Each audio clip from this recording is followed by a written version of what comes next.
الحمد لله رب العالمين والصلاة والسلام على أشرف الأنبياء والمرسلين وعلى آله وأصحابه وأزواجه وذرياته وأهل بيته وسلم أجمعين. أما بعد فأعوذ بالله من الشيطان الرجيم. بسم الله الرحمن الرحيم. خذ من أموالهم صدقة تطهرهم وتزكيهم بها وصل عليهم إن صلاتك سكن لهم. صدق الله العلي العظيم وبلغنا رسوله النبي الأمين الكريم ونحن على ذلك لمن الشاهدين والشاكرين والحمد لله رب العالمين.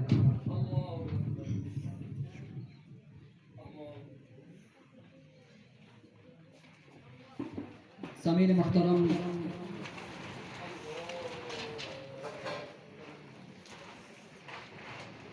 سب سے پہلے قابل مبارکباد ہیں ہمارے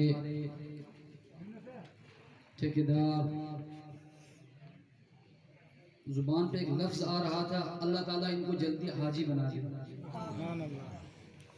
علادین صاحب کہ انہوں نے غوث اعظم کے نام سے منسوب اس محفل پاک کا انعقاد کروایا. اللہ تعالیٰ ان کے اس جذبے کو، ان کے اس خلوص کو اپنی بارگاہ میں مقبول و منظور فرمائے اور اس کا انہیں بہتر صلہ عطا فرمائے. یہاں پہ کافی سارے علماء کرام اور حجاج اعظام تشریف فرما ہیں. میں سب کے اسماء سے متعارف تو نہیں ہوں، لیکن مولانا مفتی اسماعیل صاحب کو میں جانتا ہوں، وہ بھی یہاں پہ تشریف فرما ہیں. ان تمام علماء کی دعا اور مفتی صاحب کے حکم کے مطابق صرف 10 منٹ کے لیے آپ کے سامنے آیا ہوں. اللہ تعالیٰ حق دینے، حق سننے، حق پہ عمل پیرا ہونے کی توفیق عطا فرمائے. درود حضوری پڑھ لیں سب میرے ساتھ مل کے. صلی اللہ علیہ رسول اللہ وسلم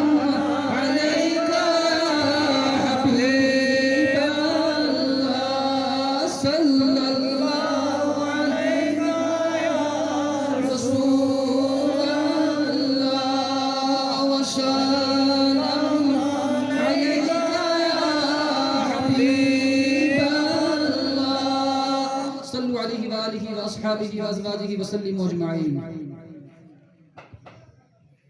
واہ کیا مرتبہ ہے اے غوث بالا تیرا. سیکٹری صاحب، واہ کیا مرتبہ ہے اے غوث بالا تیرا، اونچے اونچوں کے سروں سے قدم آلا تیرا، اونچے اونچوں کے سروں سے قدم آلا تیرا. اور یہ کوئی ایسے ہی کہی بات نہیں ہے، خود غوث اعظم نے فرمایا قدمی هذه على رقبت كل ولی اللہ. غوث اعظم نے فرمایا قدمی هذه، میرا یہ قدم سارے اولیاء کرام کی گردنوں پر ہے. پتہ چلا غوث اعظم کے بعد قیامت تک کوئی ولی نہیں بن سکتا جب تک بغداد والے شہنشاہ کی مہر نہ لگ جائے. تو جب یہ حکم فرمایا غوث اعظم نے تو انہوں نے اپنی طرف سے نہیں کہا، بلکہ اللہ کی طرف سے ان کو کشف، اللہ کی طرف سے الہام ہوا کہ آپ اعلان کر دیجئے. جب یہ اعلان ہوا اجمیر والی سرکار جھوم اٹھے، کہنے لگے یا غوث اعظم، سارے اولیاء کی تو گردنوں پر، میری آنکھوں اور میرے سر پر بھی آپ کا قدم ہے. اعلی حضرت سے رہا نہ گیا، اعلی حضرت پکار اٹھے واہ کیا مرتبہ ہے اے غوث اعظم تیرا، اونچے اونچوں کے سروں سے قدم آنا تیرا، اور سر بھلا کوئی کیا جانے کہ ہے کیسا تیرا. سر بھلا کوئی کیا جانے کہ ہے کیسا تیرا. ارے اولیاء ملتے ہی آنکھیں وہ ہے طلبہ تیرا، اولیاء ملتے ہی آنکھیں وہ ہے طلبہ تیرا. انہی غوث اعظم کی نسبت سے منسوب یہ محفل پاک ہے. اور ہم سب جو اس میں شریک ہوئے اور جنہوں نے اس محفل پاک کا انعقاد کروایا، غوث اعظم یہ سب دیکھ رہے ہیں. اور ہمارا حق بنتا ہے، ہم ہوتے کون ہیں بغیر غوث اعظم کی نسبت کے جنت میں جانے والے. ہم حضور تک پہنچ سکتے ہیں تو بس غوث اعظم کے دامن سے وابستہ رہ کر. ہم ہیں کون؟ بڑے بڑے علماء، اکابرین، محدثین، مجددین، حتیٰ کہ وقت کا مجدد اعظم اعلیٰ حضرت عظیم البرکت الشاہ امام احمد رضا خان فاضل بریلوی جب وہ بھی بارگاہ حضور میں پہنچنا چاہتے ہیں تو پکار اٹھتے ہیں تیری سرکار میں لاتا ہے رضا اس کو شفیع۔ مجدد وقت جب بارگاہ مصطفیٰ میں پہنچ رہے ہیں تو غوث اعظم کا سہارا لے رہے ہیں، تیری سرکار میں لاتا ہے رضا اس کو شفیع، جو میرا غوث ہے اور لاڈلا بیٹا تیرا، جو میرا غوث ہے اور لاڈلا بیٹا تیرا۔ سامعین محترم، اب یہ اس حیات میں محفل کا سجانا، یہ جگمگانا، یہ چمکانا، یہ حاضریوں کا رکھنا، اس سب پہ بھی قرآن عظیم سے کوئی دلیل نہ ہو تو پھر مزہ ہی نہیں آئے گا۔ قرآن عظیم میں اللہ عز و جل ارشاد فرماتا ہے خذ من اموالہم صدقۃ۔ اب میں علماء کرام کی توجہ چاہوں گا آپ لوگوں کو بتانے کے لیے، صدقہ عربی میں زکوٰۃ کو بھی کہتے ہیں، صدقہ نیاز کو بھی کہتے ہیں، صدقہ ہدیہ کو بھی کہتے ہیں، صدقہ عطیہ کو بھی کہتے ہیں، صدقہ عربی میں مہر کو بھی کہتے ہیں، جیسا کہ وہ سورہ نساء میں ہے وَآتُوا صَدُقَاتِهِنَّ۔ تو صدقہ سے مراد نیاز، نظر، یہ جمعرات کی روٹی، یہ 11ویں شریف، یہ ساری مراد ہیں۔ تو اللہ قرآن میں 11ویں پارے میں فرما رہا ہے اے محبوب ان صحابہ کرام سے لو، ہدیہ لو، عطیہ لو، صدقہ لو، زکوٰۃ لو، فطرہ لو، عشر لو، جو بھی لو سارا کچھ لے لو ان سے۔ خذ من اموالہم صدقۃ تطہرہم، اس سے ہوگا کیا؟ وہ ان کے مال کو پاک کر دے گا، مطہر کر دے گا، صاف کر دے گا، وتزکیہم، اور ان کے دلوں کو، ان کے مال کو تزکیت بخشے گا، صاف و شفاف کر دے گا۔ مولا کیا بس لے کے رکھ لیں؟ کیا لے کے رکھ لیں؟ 11واں پارہ خذ من اموالہم صدقۃ تطہرہم وتزکیہم بہا، ان سے یہ سب لے لو، وہ اس کو پاک کر دیں گے اس کے ذریعے سے۔ نہیں، خالی لینا نہیں ہے، قرآن نے کہا وَتُزَكِّيهِمْ بِهَا وَصَلِّ عَلَيْهِمْ، لے کے خالی رکھ نہیں لینا، اس کے اوپر صلاۃ پڑھنا ہے، دعا مانگنا ہے۔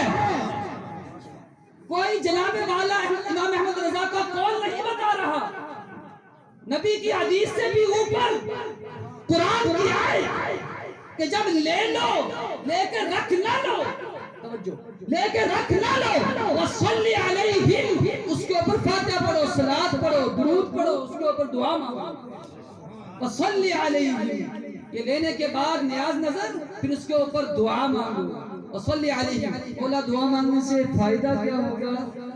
اللہ نے پھر خود قرآن میں بیان کیا وصلی علیہم ان صلاتک سکن لہم۔ اے اسماعیل صاحب آپ کا دعا کرنا، یہ جو محفل کروا رہے ہیں یہ ان کے دل کے لیے تسکین دہ ہوگا، ان کے دل کو سکون آ جائے گا۔ جو مال دے رہے ہیں، ہدیہ دے رہے ہیں، عطیہ دے رہے ہیں، صدقہ دے رہے ہیں، 11ویں دے رہے ہیں، زکوٰۃ دے رہے ہیں، خالی لے کے رکھ نہیں لینا، صلی علیہم، اس پہ دعا مانگنی ہے، صلاۃ پڑھنی ہے۔ ان صلاتک، آپ کا یہ دعا مانگنا سکن لہم، ان کی دل کی تسکین کا سبب بن جائے گا۔ ان صلاتک سکن لہم، جب آپ دعا کریں گے تو جو دے رہا ہے اس کے دل کو تسکین مل جائے گی۔ بھلا ہم میں سے سارے ختم پڑھاتے ہیں، بتاؤ تو صحیح، اگر خالی آئیں لوگ اور دعا نہ مانگے، کھا کے چلے جائیں، کسی کے دل کو تسکین ہوگی؟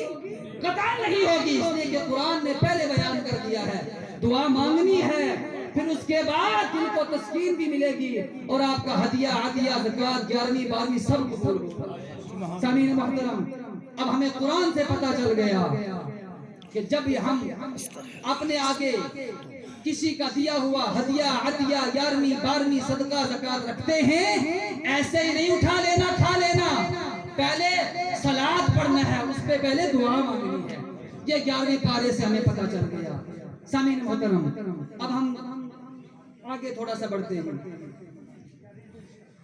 یہ جو محفلیں منعقد ہوتی ہیں یہ ہمارے اولیاء کرام اور ہمارے سلف و صالحین نے ہمیں ایک یہ طرق بتا دیا ہے، اور یہ یقیناً حضور کے زمانے میں اس انداز سے یہ محفلیں نہیں ہوتی، حضور کے بعد ہوئی ہیں، آپ کہیں گے جناب حضور کے بعد نہیں پھر تو ہم ان کو جو وہ کہتے ہیں بدعت میں شمار کریں گے.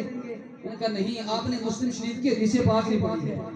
آقا علیہ السلام فرماتے ہیں من سن فی الاسلام سنتا حسنتا فلہ اجرہ واجر من عمل بها من بعدہ من غیر ان ينقص من اجورہم.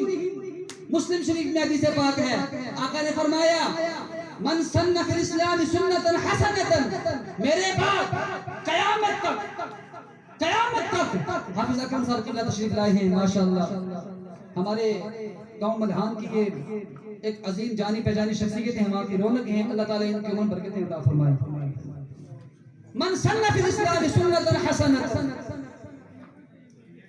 جو اسلام میں کوئی اچھا طریقہ رائج کرے, سنتا حسنتا, اچھا طریقہ رائج کرے, فلہ اجرہ, تو اس کے لیے اجر ہے. اللہ اکبر کبیرہ, اس کے لیے اجر ہے. بتاؤ تو صحیح, یہ پورا طریقہ جو ہے یہ اچھا ہے کہ نہیں ہے؟ یا قرآن پڑھا گیا, تلاوت ہوئی, ذکر و اذکار ہوا, ہدیات و عطیات ہوا, کھانا کھلایا جائے گا, یہ سارا کام اچھا ہے کہ نہیں ہے؟ اب اس کو کوئی شخص بدعت کہے مگر میرے نبی اس کو سنت کہہ رہی ہے. من سن فی الاسلام سنتا حسنتا, ہمارے سرپنچ صاحب ارشاد لائے ہیں حاجی خلیل صاحب ماشاءاللہ. من سن فی الاسلام سنتا حسنتا, اس نے اسلام میں کوئی اچھا طریقہ رائج کیا, فلہ اجرہ, اس کے لیے اجر ہے, واجر من عمل بها من بعدہ, اور قیامت تک جتنے لوگ اس طریقے پہ عمل کریں گے ان ساروں کے لیے اجر ہے. اللہ اکبر, ان سب کے لیے اجر ہے. من غیر ان ينقص من اجورہم, جس نے پہلے یہ کام انجام دیا تھا اس کو برابر اجر ملے گا. ہماری آج کی اس محفل کا جتنا ہمیں ملے گا اتنا ان کو ملے گا, مگر ہمارے اجر میں کوئی کمی نہیں ہوگی. لیکن لوگوں یاد رکھو, یہ محفلیں کرنا, غوث اعظم کی 11ویں دینا, اس کے علاوہ جناب والا تیجا, چوتھا, 40واں, یہ سارے کام انجام دینا مندوب ہیں, مستحب ہیں, افضل عمل ہے, مگر ان کی قبولیت کے لیے فرض ہے ہمارے اوپر کہ ہم جو مکتوبات ہیں ان کو پہلے عمل جامع کرنا ہے. اس لیے کہ حدیث قدسی ہے, حضرت ابو ہریرہ سے مروی ہے, وہ فرماتے ہیں کہ نبی کریم صلی اللہ علیہ وسلم نے فرمایا ان اللہ تعالی قال من عاد لي وليا فقد آذنته بالحرب وما يتقرب إلي بشيء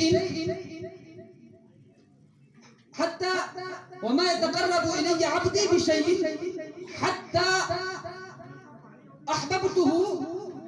حدیث پاک کا ترجمہ یہ ہے کہ کوئی بندہ میرا قرب حاصل نہیں کر سکتا کسی بھی ایسی چیز سے جو مجھے محبوب ہو, مما افترضت علیہ, کہ جو میں نے اس کے اوپر فرض کیا ہے اس سے بڑھ کے کسی بھی محفل, کسی بھی عبادت سے بندہ میرا قرب حاصل نہیں کر سکتا.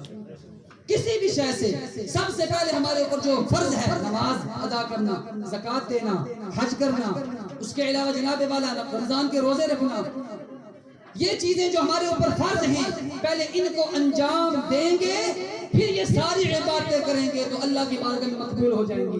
سامعین محترم, اس لیے یہ ساری محفلیں ہمیں منعقد کرنا چاہیے. اس سے بڑے برکات ہیں, بڑے فضائل ہیں ان کے, مگر ان سے پہلے ہم سب کو چاہیے کہ نماز پنجگانہ کی پابندی کریں. جناب والا جو چیزیں فرض ہیں ہمارے اوپر ان کو پہلے اپنی جامہ پہنائیں, اس کے بعد پھر ہم ان محفلوں کا انعقاد کریں. اللہ ہمیں خوب نوازے گا, مالک ہمیں بہت نوازے گا انشاءاللہ عز و جل. غوث اعظم رضی اللہ تعالیٰ عنہ کی بڑی شان ہے, اولیاء کرام بڑی طاقت رکھتے ہیں. پیر میر علی شاہ کے بارے میں آتا ہے, پیر میر علی شاہ غوث اعظم کے خادم ہیں, غوث اعظم کی بے شمار کرامات ہیں. بس پیر میر علی شاہ کی ایک کرامت بیان کر کے نکل جاؤں گا. پیر میر علی شاہ جو ہے, ابھی یہ ہندوستان پاکستان سب ایک تھا, بٹا نہیں تھا. میر علی شاہ ہاتھ میں تسبیح لیے اسٹیشن پہ کھڑے تھے. توجہ, بس یہ کرامت سنا کے بات ختم کروں گا. اسٹیشن پہ کھڑے تھے پیر میر علی شاہ, ایک انگریز آیا, انگریز فوجی تھا, اس کے پاس بندوق تھی. وہ آیا اور تسبیح دیکھی ملنگ کے پاس, کہا یہ کیا ہے آپ کے ہاتھ میں؟ ان کا کچھ نہیں, بس تسبیح ہے, اللہ اللہ کر رہا ہوں, اللہ کا ذکر کر رہا ہوں. پیر میر علی شاہ نے فرمایا کہ یہ تیرے پاس جو ہے یہ کیا ہے؟ اس نے کہا یہ بندوق ہے, اور اس نے سامنے چڑیا بیٹھی تھی, پیڑ کے اوپر چڑیا بیٹھی تھی, اس نے نشانہ سادھا اس کو مارا، وہ نیچے گر گئی. اس نے کہا جو انگریز کا فوجی تھا اس نے کہا یہ ہے، یعنی اس کی طاقت یہ ہے کہ میں نے ماری چڑیا کو، وہ گر گئی. اب اس کا جواب وقت کے فقیر درویش سے چاہیے تھا اس کو. وہ آگے بڑھے، اس مری چڑیا کے پاس پہنچے، وہ جو ہاتھ میں تسبیح تھی نا وہ اس چڑیا کے اوپر رکھی.